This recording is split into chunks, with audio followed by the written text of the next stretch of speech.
o que a ciência sabe realmente e que nós desconhecemos.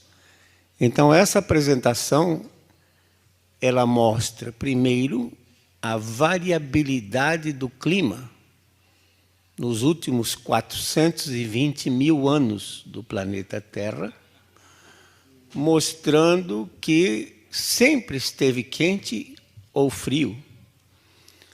Passamos depois, então, para a perspectiva da tendência do clima para esses próximos 10, 15 anos, que não é de aquecimento, e sim de resfriamento. Vamos comentar também sobre os modelos de clima, que são códigos ou programas de computador, que na realidade não representam os processos físicos que controlam o clima global, e esses modelos não conseguem reproduzir o clima atual. Tal forma que fica muito difícil acreditar no que eles estão prevendo para daqui a 100 anos. Ou 12 anos, como foi dito, que temos até 2030 para evitar que o planeta entre em colapso. E o último bloco, então vamos falar exatamente sobre o papel da Amazônia no clima global. Então, as pesquisas feitas na estação de Vostok, na Antártica, utilizando cilindros de gelo, mostram, um parênteses, no último 1 milhão de anos, os geólogos dizem que a Terra passou por 9 glaciações. Cada glaciação dura aproximadamente 100 mil anos, e são interrompidas por períodos mais quentes, que duram da ordem de 10 a 12 mil anos, como este que nós estamos vivendo agora, o chamado Holoceno. Então, essa pesquisa na Antártica mostrou que nas últimas eras glaciais, os interglaciais de 130 mil, 240 mil e 320 mil anos atrás, as temperaturas foram entre 6 a 10 graus centígrados mais elevadas do que o presente. O Homo sapiens provavelmente tem da ordem de 160 mil anos. Já passou por um período mais quente, como também passou por um período mais frio, no cume dessa última era glacial, há 15 mil anos atrás, as temperaturas estavam 10 graus abaixo do que está hoje. E o Homo sapiens, sem a tecnologia que temos hoje, conseguiu sobreviver, tanto assim que nós estamos aqui. Não é? Então, a Terra já esteve mais quente sem a presença do homem e sem sua interferência de suas atividades. Nos últimos 10 mil anos, aqui a gente pode resumir a história da nossa civilização. Cerca de 8 mil anos atrás, o chamado ótimo do Holoceno, as temperaturas estavam aí da ordem de 2 a 2,5 graus acima do que está hoje, e a agricultura se deixou de ser nômade e passou a ser uma agricultura fixa na região da Mesopotâmia, tá? Hoje o Iraque. Há 3.500 anos atrás, há um período também quente chamado período Minoano. Os minoanos eram uma civilização que viviam aqui na ilha de Creta e que depois foi destruída pela erupção do vulcão Santorini. Eles prestavam, por exemplo, serviços para os egípcios, eram muito excelentes artesãos, e a civilização egípcia cresceu nesse período quente. Mais tarde, o período romano quente, entre 400 a.C. até 300 depois de Cristo, que permitiu aos romanos, então, dominarem toda a Europa, desde o Oriente Médio até a Escandinávia e a costa norte da África, porque estava quente, a agricultura era pujante, todo mundo tinha o que comer e não tinham nem que se preocupar com os romanos presentes. Tá?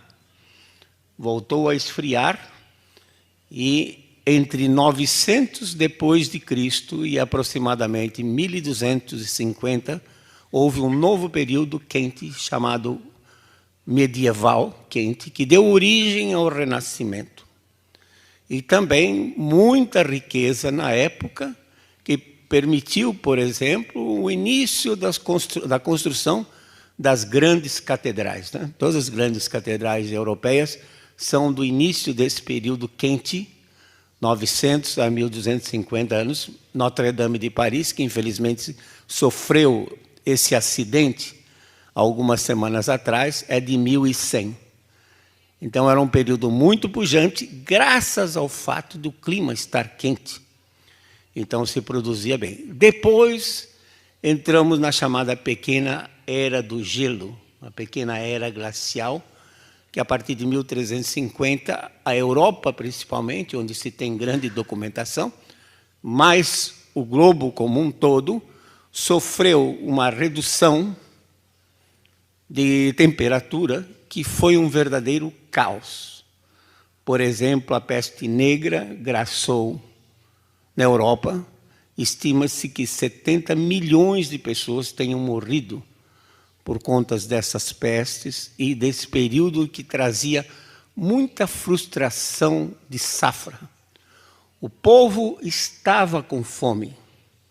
E nós temos esse relato da Revolução Francesa de 1789, que mostra que o que levou o povo a depor a monarquia foi exatamente a situação que se encontrava em função dessa situação climática com temperaturas baixas, janela de produção curta, de tal forma que os invernos se alongavam e já os outonos já estavam sujeitos a geadas e granizos e neve, de tal forma que a produção era pequena. Vejam que, então, de maneira geral, já atingimos um pico há 8.000 anos atrás e a tendência de longo prazo dada pela linha verde mostra, então, que inexoravelmente estamos caminhando para uma nova era glacial.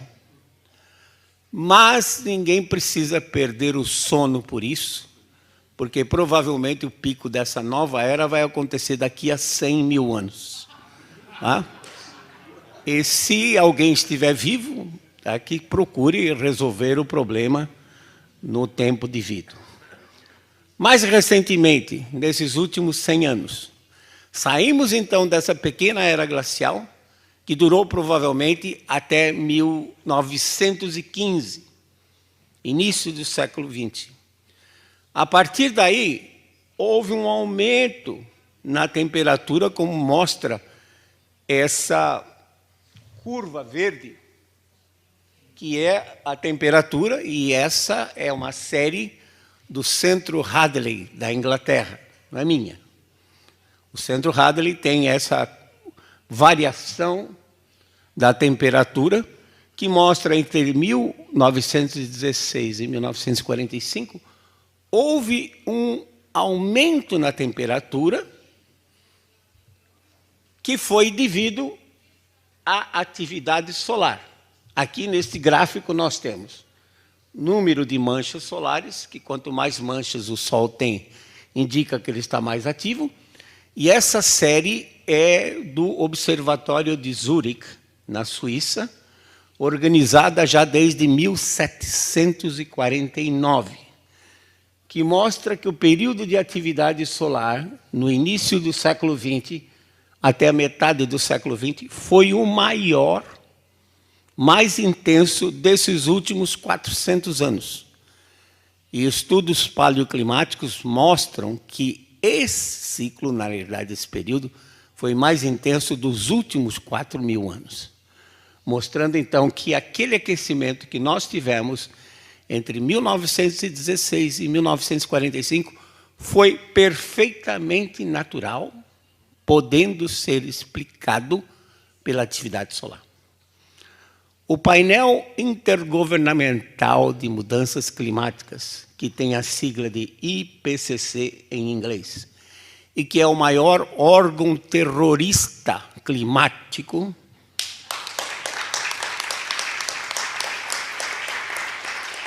patrocinado pela ONU, quis atribuir ao homem esse aumento entre 1916 e 1945, mas depois percebeu que as emissões de gás carbônicos eram muito pequenas e que não justificavam, assim deixaram fora.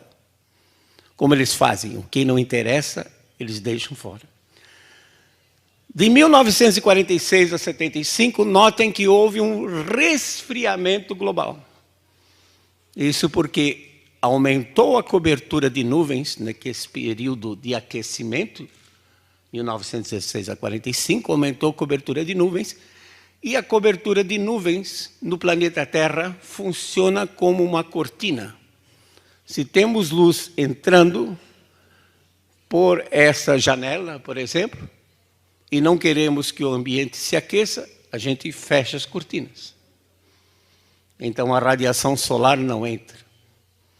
Nuvens, quando aumenta a cobertura de nuvens, a radiação solar vem do espaço exterior, bate no topo da nuvem e volta para o espaço exterior e o planeta esfria.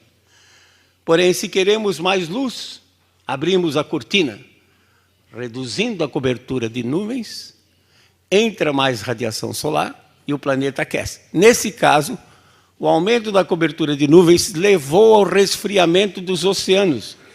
E veja o que acontecia na mídia naquela época. Eu vivenciei isso, porque eu estava fazendo meu doutorado na Universidade de Wisconsin, em Madison, e no inverno de 72 para 73, peguei temperaturas de 35 graus centígrados abaixo de zero, negativos.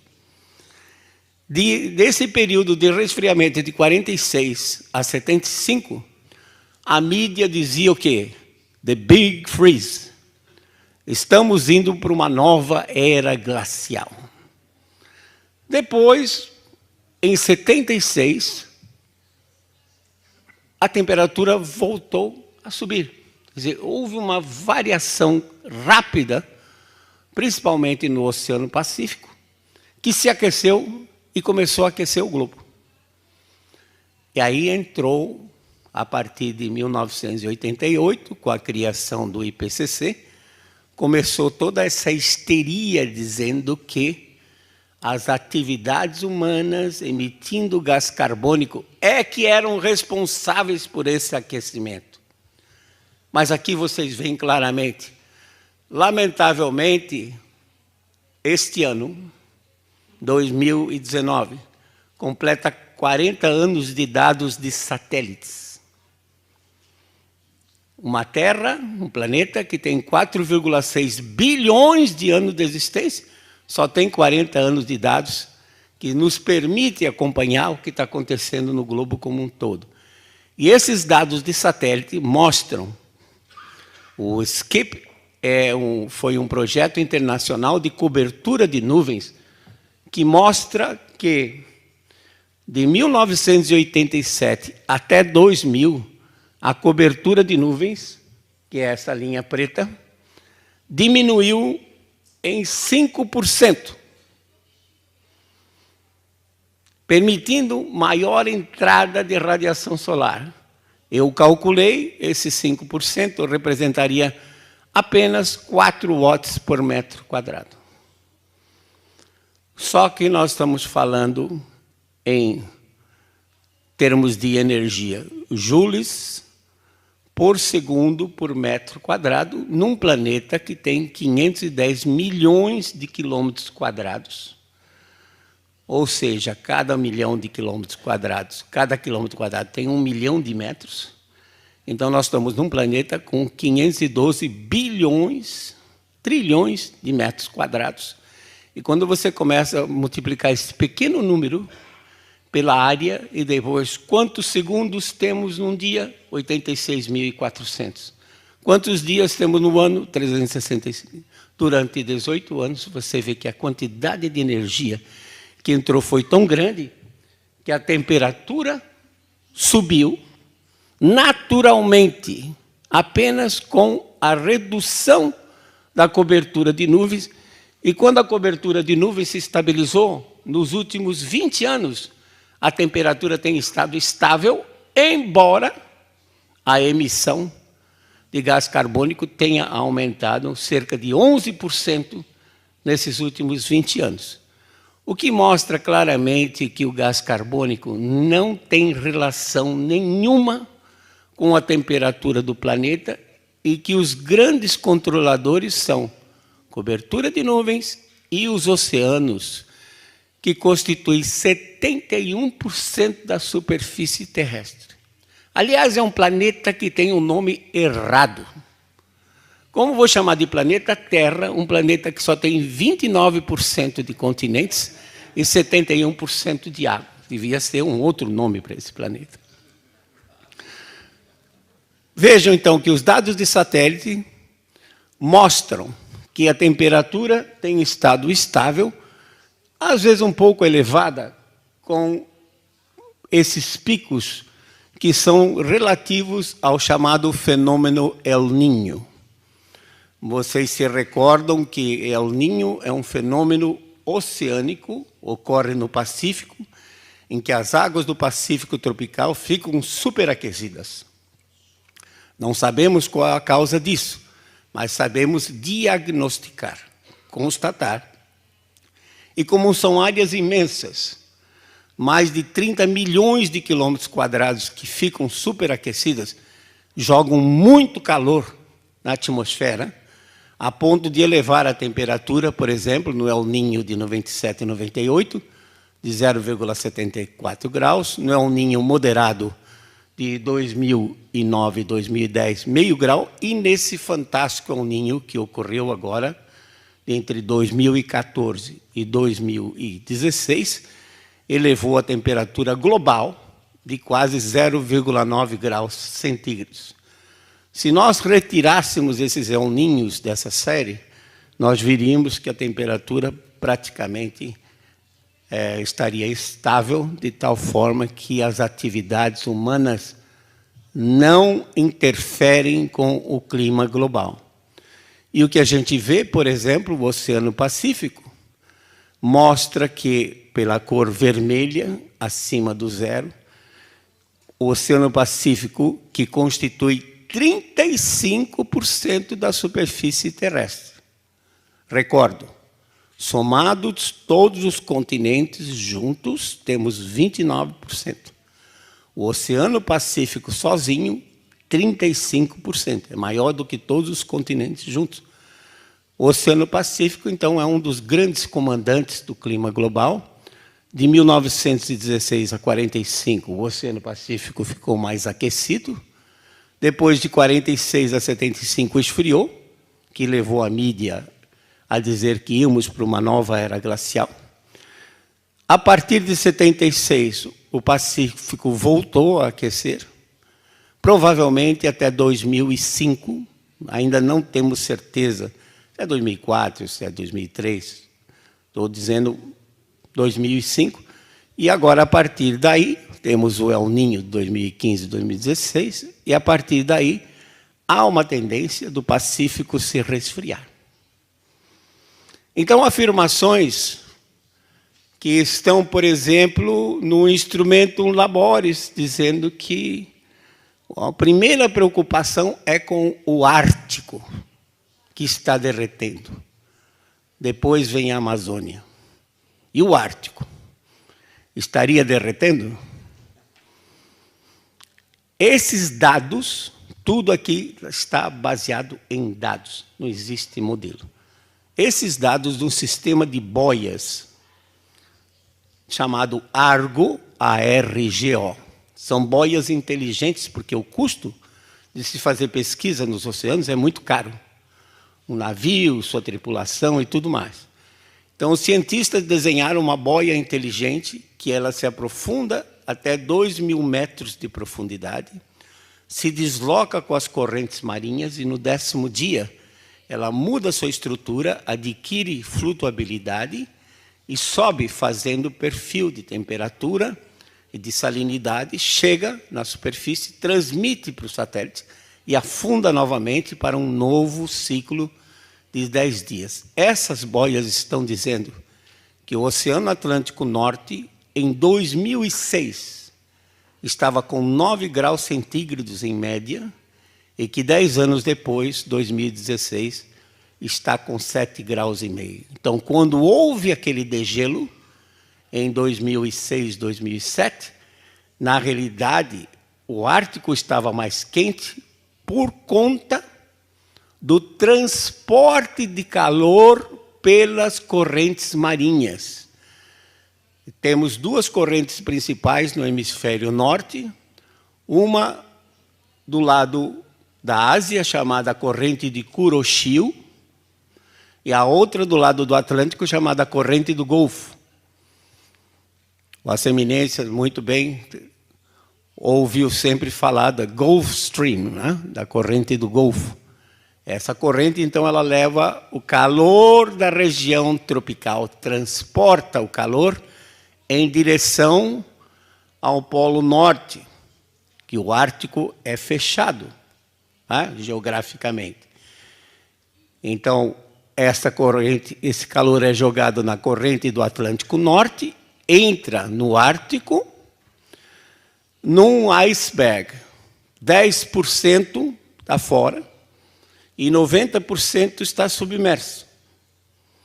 Quando a água mais quente entra, derrete parcialmente a parte submersa, já não é mais 90%, é 87%, 85%, e com isso desestabiliza o sistema de tal forma que o que vocês veem aqui é o iceberg desmoronando e não derretendo, se transformando em água. Note que em cima do continente, apontada ali por aquela flecha amarela, a neve continua exatamente do mesmo jeito que está.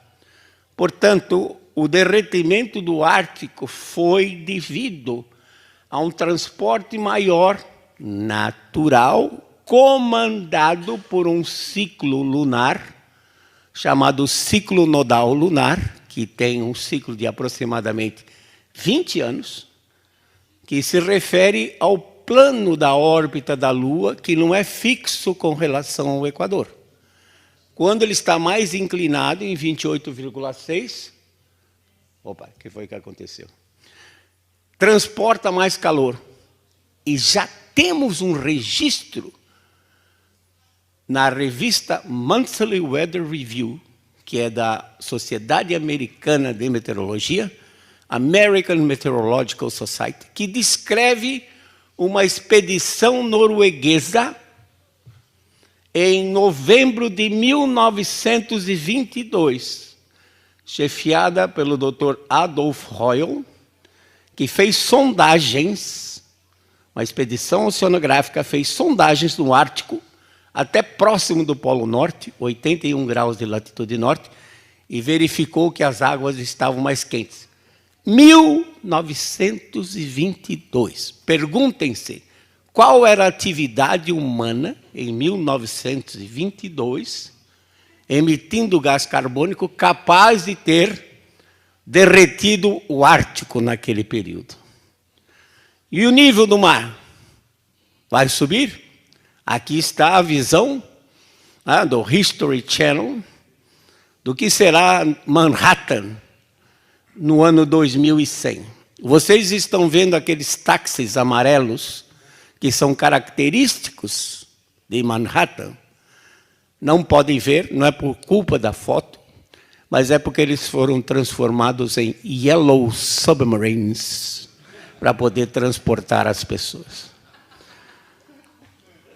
Al Gore disse que o nível do mar, ex-presidente, né, ex-vice-presidente americano, disse que o nível do mar vai subir de 6 metros até 2006. O IPCC, no relatório de 2007, foi modesto, 59 centímetros. Agora, no relatório de 2013, o IPCC diz 98 centímetros. Eu disse, mas dada a imprecisão que nós temos, por que não arredondamos isso para 1 metro? Não pode. Porque 1 metro seria, como se diz, um chute. E 98 centímetros é um cálculo preciso. Medir nível de mar nesse nosso planeta é missão impossível. Entre outras coisas, movimento de placas tectônicas. Por exemplo, hoje, Estocolmo, que tem mais de 200 anos de medida de nível de mar, mostra que o nível do mar está baixando. Em compensação, Veneza, no Mediterrâneo, mostra que o nível do mar está aumentando. A placa da Europa faz um movimento. Como o instrumento está fixo na placa, a parte da placa que levanta, nesse caso, na Escandinávia, mostra que o nível do mar está baixando. E o mesmo instrumento, em Veneza, mostra que o nível do mar está subindo. Então, não há absolutamente comprovação nenhuma que o nível de mar esteja se acelerando nesses últimos anos. Não há evidência científica, porque é impossível você medir nível de mar num planeta cuja crosta se movimenta, composto de 20 grandes placas. E vocês vejam só uma curiosidade. Al Gore comprou essa mansão de 9 milhões de dólares, quando o mercado americano, em 2008, estava muito ruim. A mansão valia 25, ele comprou por 9 milhões de dólares. Em Montecito, na Califórnia, o que chama a atenção? Esse imenso Pacífico que se estende para o oeste. Então, um indivíduo que acredita que o nível do mar vai subir de 6 metros, gasta 9 milhões de dólares para comprar uma casa ao nível do mar.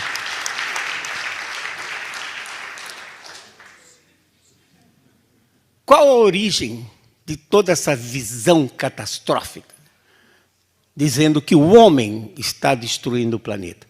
Modelos de clima. O que são modelos de clima? São meros códigos de computador que não conseguem reproduzir o clima global, em particular, nuvens e chuva. Como nós vimos, nuvens é muito importante para controlar a entrada da radiação solar. Também não tem transporte de calor, que levaria o degelo do Ártico, como também não reproduzem os El Niños. E como é que a gente representa esses modelos num computador? Porque o computador ele não tem a ideia do contínuo. Nós podemos traçar num quadro uma reta. O computador não sabe o que é isso. Eu tenho que colocar pontos. Então ele vai interpretar aquela sequência de pontos como se fosse uma reta. Para isso, a gente cria uma grade em torno do planeta, latitude e longitude, e também em vários níveis na atmosfera. E os dados são introduzidos em cada ponto de grade.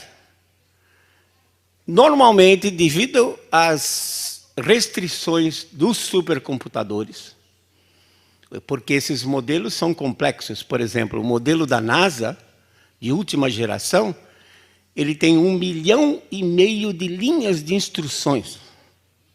É difícil resolver isso, são complexos, mas não quer dizer que eles acertem. Os dados são introduzidos em cada ponto de grade. Atualmente, em geral, os modelos entre um ponto e outro têm 100 quilômetros de distância. Pela teorema da amostragem, eles só conseguem resolver fenômenos 2 vezes o tamanho da grade. Ou seja, qualquer fenômeno abaixo de 200 quilômetros, o modelo filtra. E não tem ideia do que seja. E os processos de formação de nuvens, vocês têm essa percepção? São locais. Às vezes está chovendo aqui e no quarteirão ali um pouco para frente já não está chovendo. Os processos de formação de nuvens de chuva são pequenos, de tal forma que o computador, entre dois pontos, não sabe o que está acontecendo. Por isso, os modelos sempre vão errar em suas previsões, porque eles não conseguem resolver esses problemas que nós chamamos subgrade. Todos os processos físicos que ocorrem inferior ao tamanho da grade do modelo são excluídos, e chuva e nuvens é o principal deles no que se refere ao controle. Então, só como exemplo, na costa da América do Sul, nós sabemos, as observações indicam que, em geral, aquela região, em cima da corrente de von Humboldt, por exemplo, 70% do tempo está coberto com nuvens. Vejam, vários modelos, alguns não chegam nem a reproduzir, a dizer que tem 30% de nuvens. Portanto, os modelos não conseguem reproduzir a cobertura de nuvens, que é essencial. Modelo é bom? Então vamos fazer um teste. Eu tenho aqui os dados do aquecimento que ocorreu de 1916 a 1945. Dados registrados. Vamos ver se os modelos conseguem reproduzir isso que já foi observado. Olha, parece o que nós chamamos de um espaguete, né? Cheio de fios. Um modelo, por exemplo, esse vermelho, diz que a temperatura entre 1916 e 1945 era, em média, entre 15 e 16 graus. Enquanto o outro, aqui embaixo, diz que a temperatura estaria em torno de 12,3 graus. Quer dizer, entre os modelos, ou nesse caso foram 81 modelos, há uma divergência de mais de 3 graus centígrados. Como é que eu vou me preocupar com algo que diz não podemos passar de 2 graus, que é baseado em modelo? Ou então, nos próximos 10 anos, não podemos permitir que o clima aumente meio grau, quando os modelos não conseguem reproduzir isso. Muitas vezes o que eles fazem? Ajustam os modelos, dado um período, fazem com que o modelo reproduza aproximadamente o que foi observado e depois rodam o modelo para frente. Nesse caso, também do IPCC, ou comparação de modelos, a número 5, que fez parte do relatório de 2013, pelos modelos, 2015, o ano de 2015, já deveria estar com uma temperatura de 0,6 graus acima do que as observações feitas por satélite e radiosondas mostram. Radiosondas são aqueles pacotes que sobem em balõezinhos e vão medindo. Então, vocês veem que o modelo não só não consegue reproduzir já climas passados, que nós temos evidência, como também não consegue, ao projetar, manter-se próximo da realidade. Eles tendem a superaquecer o planeta, por conta que os modelos, como pode ser visto aqui à esquerda, eles tendem a aquecer os oceanos. E como os oceanos constituem 71% da superfície terrestre, os modelos aquecem o planeta. Já a realidade ali, observado entre 1982 e 2013, mostra que os dados mostram que estava frio ao longo da costa das Américas, temperatura normal na maior parte do Pacífico e só um pouco mais aquecido do lado do mar do Japão e da Austrália e Indonésia.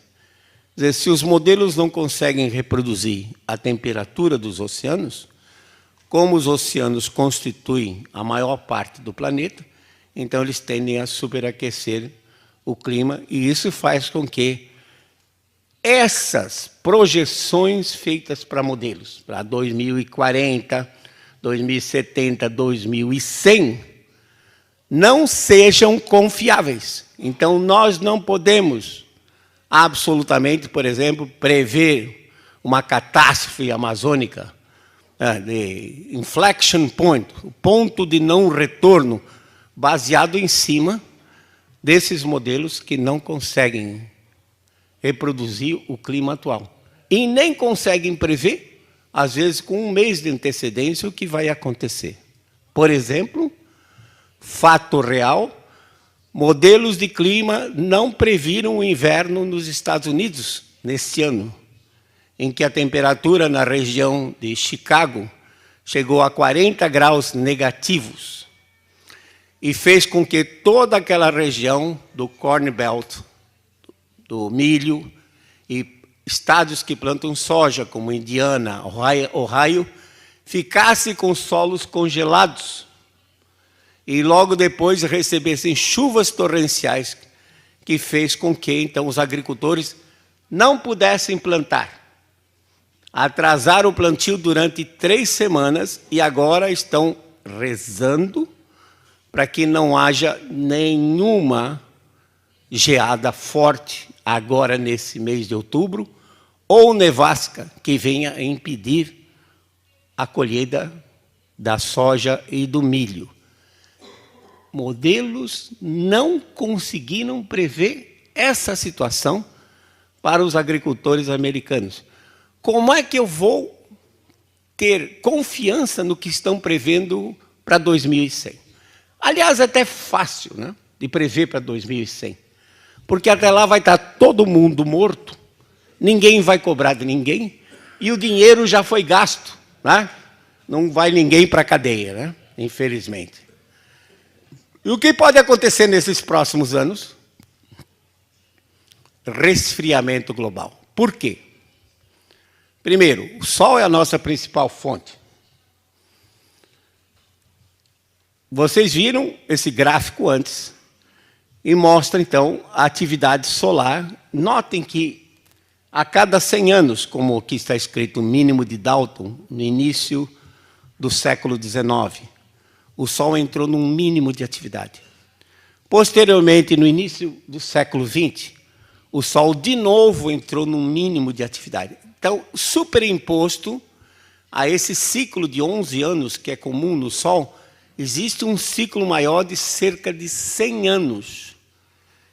E os físicos solares dizem que esse próximo ciclo, que começa agora, 2019, vai ter um mínimo de atividade que pode ser até inferior ao que ocorreu há 200 anos atrás. O efeito não é direto, não reduz a radiação solar. O que acontece é que o campo magnético do Sol fica mais fraco. E esse campo magnético nos protege das partículas de alta energia que vêm do espaço exterior, resultantes da explosão de estrelas supernovas. Quando o campo magnético solar enfraquece, a Terra fica sujeita a um bombardeio maior dessas partículas de alta energia e, de acordo com um físico dinamarquês chamado Henrik Svensmark, em laboratório, essas partículas aumentam a cobertura de nuvens. Indiretamente, aumentando a cobertura de nuvens, reduz a entrada de radiação solar. Então, o enfraquecimento do campo magnético solar levaria, com a cobertura de nuvens aumentada, uma redução da entrada de radiação e o resfriamento dos oceanos. Então, o que foi que eu fiz? Eu peguei dados de 1999 a 2018, esses últimos 20 anos, e subtraí daquele dado, aquele período em que os oceanos estavam mais quentes, 1976 a 98. Olhem a linha do zero, representada pela seta azul, onde está, que mostra claramente que nesses últimos 20 anos, a região próxima das Américas, até praticamente a linha da data, o Pacífico já está esfriando. E como ele é, digamos, o grande comandante do clima global, como aconteceu naquele período de 1946 a 75, então a tendência desses próximos anos é de resfriamento. A Europa também vai sofrer com isso. Esses dados já do ano passado mostram um resfriamento do Atlântico Norte. Como vocês viram naqueles dados, de 2006 para 2016, houve um resfriamento de 1,5 graus no Atlântico Norte. Isso é ruim, porque o vento, o ar passa por cima das Américas, passa por cima do Oceano Atlântico e vem para cima da Europa. Então, se o Oceano Atlântico estiver mais frio, vai trazer ar mais frio e ar mais seco, e com isso a Europa também vai sofrer com invernos mais longos, uma frequência de inverno maior. E vocês viram, já desde o início, que clima frio é ruim para a humanidade. Se São Pedro me desse a chave e dissesse assim, professor Molhon, o senhor quer virar para clima quente ou clima frio? Eu viraria para o clima quente, porque a história mostra que a humanidade sempre progrediu com climas quentes. O clima ruim, frio é ruim. Por exemplo, a Inglaterra mantém uma estatística de número de excesso de mortes acima de pessoas acima de 65 anos, que mostra que todo inverno rigoroso morrem 40 a 50 mil pessoas idosas, a mais do que o normal, quando comparado com o restante do ano, devido ao problema da calefação. Então, na Europa, a energia elétrica está custando muito mais caro, fica difícil a calefação e, principalmente, os idosos sofrem com isso. E a Amazônia? Muito bem. Novamente, nós lançamos a mão de números, porque contra números não há argumentos. Nós colocamos uma caixa virtual em cima da Amazônia, com paredes norte, sul, leste e oeste, e uma tampa para não escapar umidade nenhuma, a 8 quilômetros de altura. E computamos quanto entrou, com dados de 1999 a 2014, quanto entrou de umidade na Amazônia, vinda do Oceano Atlântico, que é a principal fonte. E quanto saiu?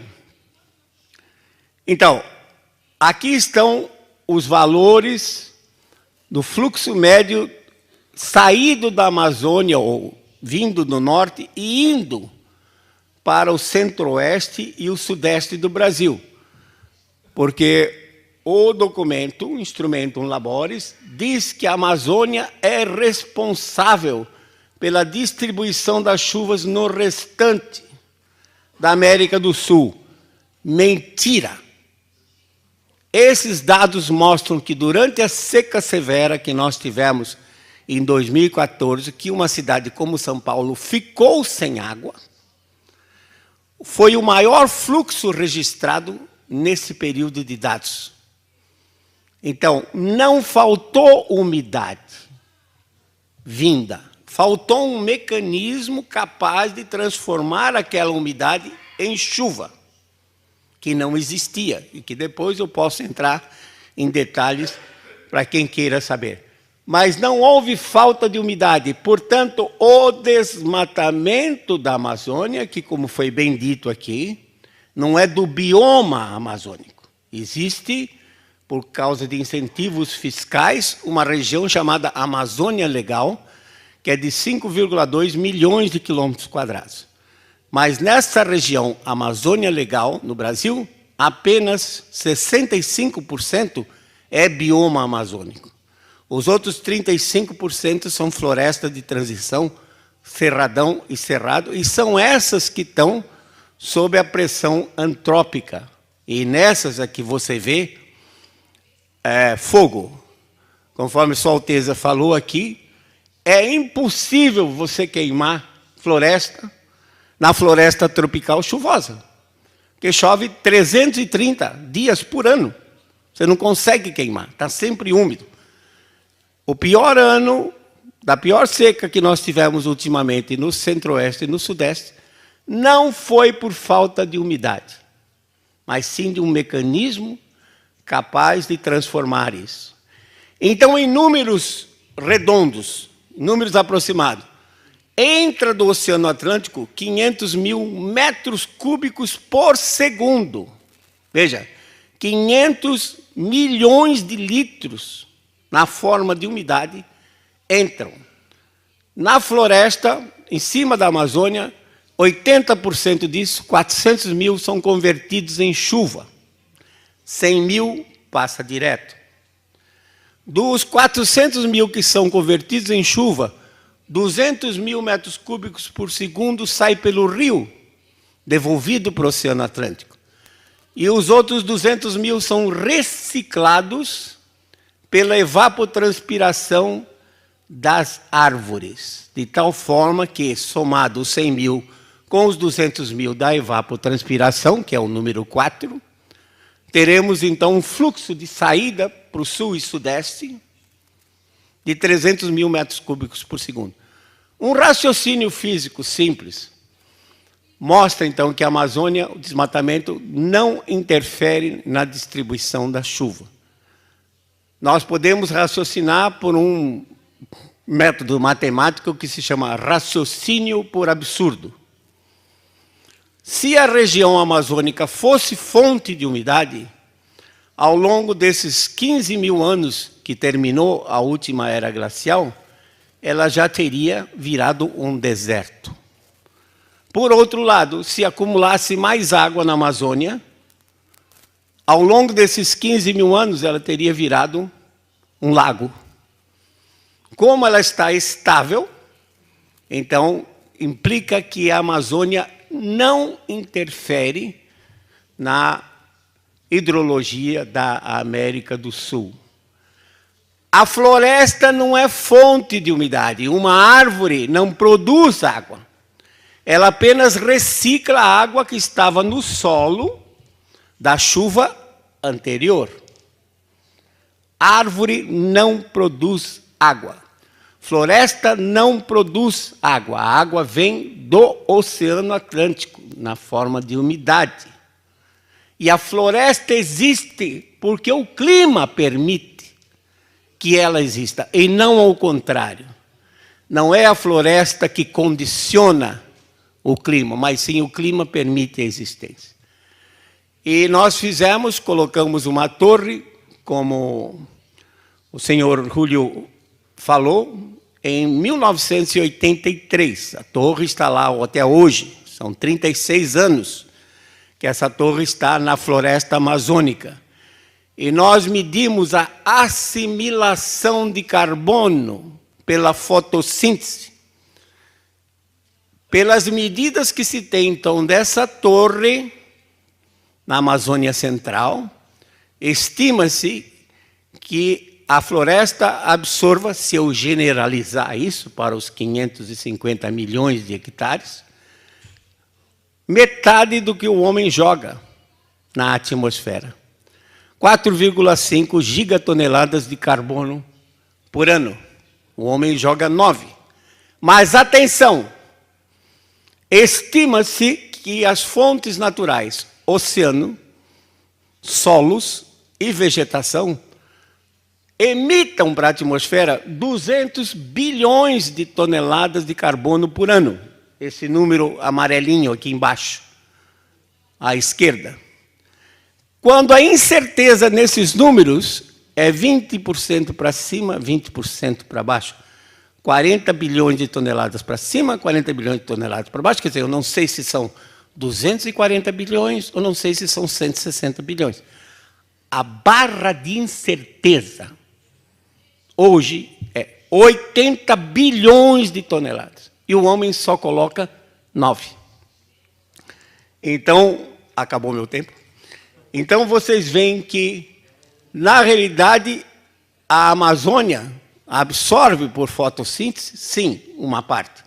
Mas mesmo as emissões humanas são irrisórias comparadas com, quer dizer, 10% do valor da incerteza e praticamente 4% do valor do que nós acreditamos que sejam os fluxos naturais. disse que a Amazônia é responsável pelo clima do mundo. De fato, quando você tem condições normais, aquela primeira tira de cima, mostra que há uma formação de nuvens e, consequentemente, calor é colocado na atmosfera e transportado para lá. Porém, num ano de El Niño, ocorre o contrário. Quer dizer, se a Amazônia fosse realmente responsável por essa circulação, também existiria nos anos de El Niño. E mostra que não, que essa fonte é intermitente e que o clima global é que comanda, inclusive, a Amazônia. Então, para terminar, já que o Júlio está me pressionando aqui, lembrar que clima varia por causas naturais. Eventos extremos, tempestades e secas, sempre ocorreram no passado com o clima mais quente, o clima mais frio. Como a população aumenta, então nós temos que planejar melhor e nos adaptar a essa situação. Aquecimento global é um mito, para não dizer uma farsa. O homem não tem condições de mudar o clima. O CO2 não é um gás venenoso, não é um gás tóxico. O CO2 é o gás da vida.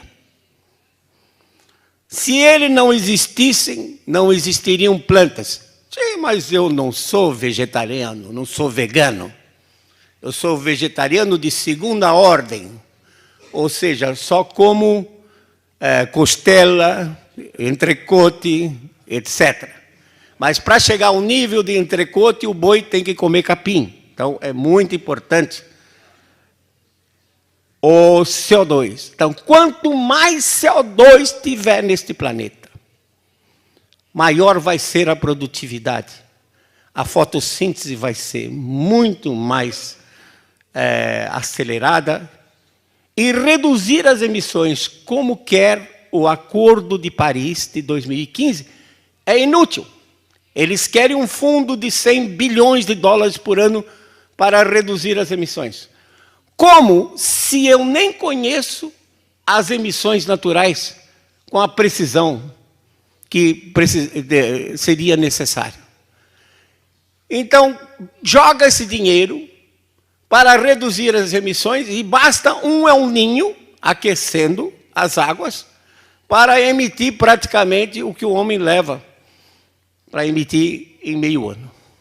Um El Niño, basta. Enquanto nós estamos cheios de problemas sociais, né? A miséria no mundo, 1,5 bilhão de pessoas que não têm o que comer, muitos sem acesso à eletricidade, a saneamento básico, estão pensando em gastar 100 bilhões por ano para reduzir algo que nem dá para comprovar, que a variabilidade natural é muito grande. Próximos 10, 12 anos, no mínimo, resfriamento global. Vai haver uma frequência maior de invernos, principalmente nas regiões fora dos trópicos. O Brasil também sofre, os estados do sul, até Minas Gerais e Mato Grosso, sofrem também com esse resfriamento. Argentina, Uruguai e a Europa, a Ásia e os Estados Unidos vão sofrer mais situações parecidas com esse ano, nesses próximos 10, 12 anos. Lembrar que a floresta não produz água, apenas recicla a água da chuva de tal forma que, se não chover, não tem água para reciclar. Aliás, a física leva-nos à conclusão seguinte: quando o vento vem em cima do oceano, o oceano é uma superfície lisa. Ele encontra a atmosfera, a floresta é uma superfície rugosa. É como se fosse um carrinho elétrico andando em cima de um piso liso, de uma cerâmica, e sobe para cima de um tapete. Ele dá aquela parada. A mesma coisa acontece com o vento. Vento nos baixos níveis, em cima do oceano, é acelerado, entra para cima da floresta, dá aquela brecada, e parte disso se transforma em convecção, movimento vertical. Se eu retirar a floresta, uma hipótese absurda, que ninguém defende a retirada da floresta, mas se eu retirar a floresta, a superfície vai ficar mais lisa, o vento vai se acelerar nos baixos níveis e vai haver maior transporte de umidade para o centro-oeste e para o sudeste. Assim que, na realidade, a floresta é um empecilho para as chuvas e não o contrário. Então, o desmatamento absolutamente não interfere. E um ponto importante, confundem mudanças climáticas com conservação ambiental. A conservação ambiental não tem nada a ver com o clima. Ela é de extrema necessidade para o ser humano. Temos um planeta vizinho, planeta Vênus, mais ou menos perto, mas a temperatura de superfície é 470 graus centígrados, acima de zero, positivo. Convenhamos que muito quente. Não há cerveja no mundo capaz de baixar isso. Por outro lado, se vamos a um outro planeta também próximo, Marte, temperatura 52 graus negativos. Não tem oceanos, não tem praias. Fica muito difícil. Nem oxigênio tem, fica difícil viver num planeta.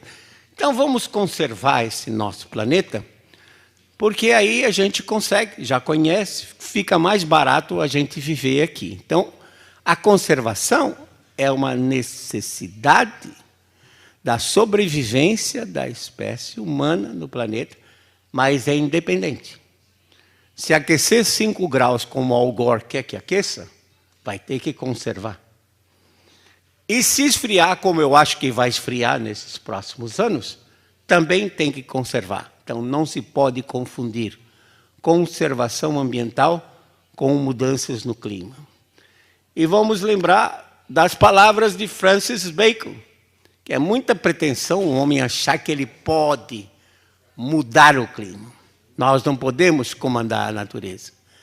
Nós podemos apenas nos adaptar a obedecer o que ela nos impõe. Muito obrigado. Desculpe de ter passado um pouquinho de tempo.